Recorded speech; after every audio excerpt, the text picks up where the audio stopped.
All right, let's talk about something huge happening in India's online gaming world. It's one of the biggest and fastest growing markets on the planet, and it just got a massive system update. A brand new law has literally reshaped the entire industry. So in this explainer, we're going to break down exactly what this law does, why it was even created, and what it all means for the future. So, what's in and what's out? Well, the new law draws a very clear line in the sand. On one side, you have esports and social games. These are now officially promoted by the government.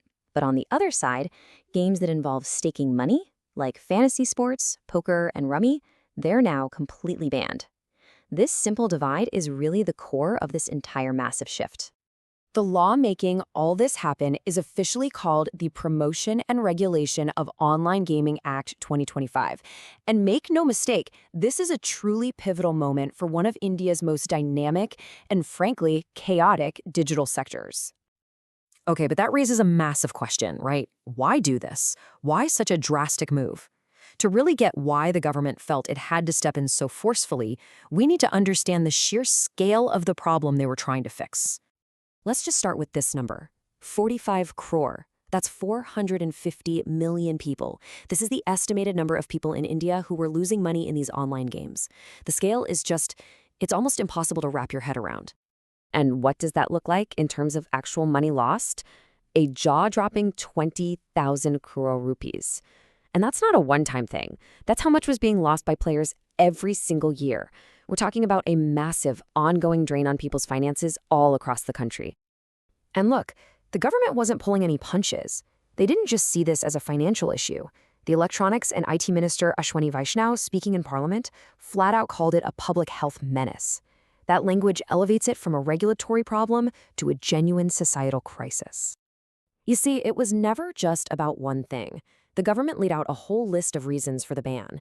They were looking at widespread addiction that was leading to financial ruin, these platforms being used for some really serious crimes like fraud and money laundering, the use of manipulative algorithms designed to exploit users, and even threats to national security.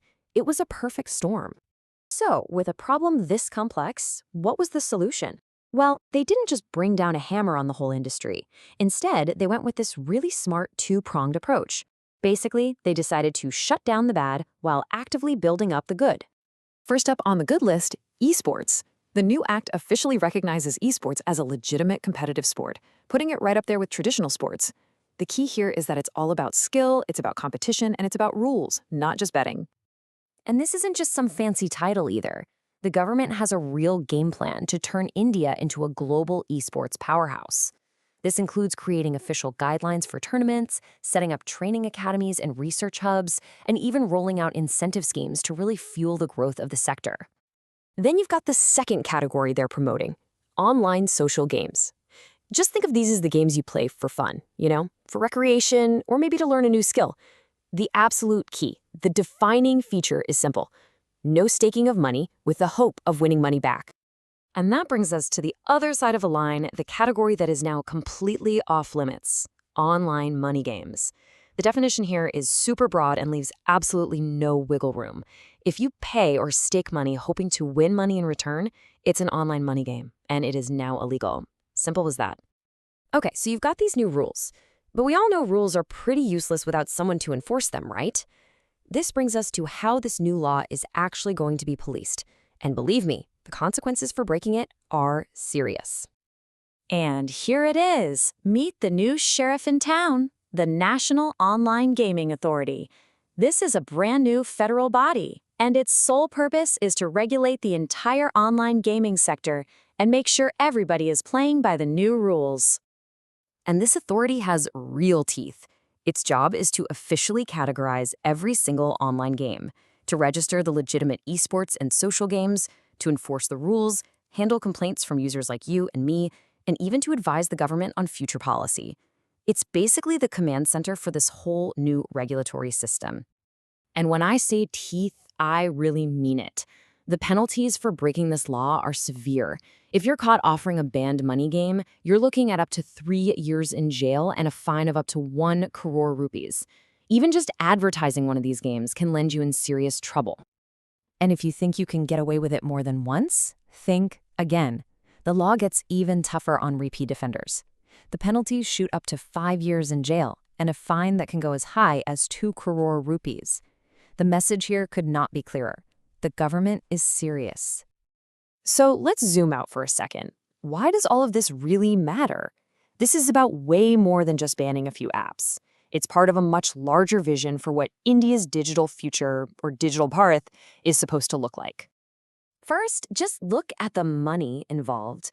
The online gaming market in India is massive. It was valued at 33,000 crore rupees in 2023, and it's projected to literally double to 66,000 crore by 2028. Regulating an industry of this scale is a huge economic move.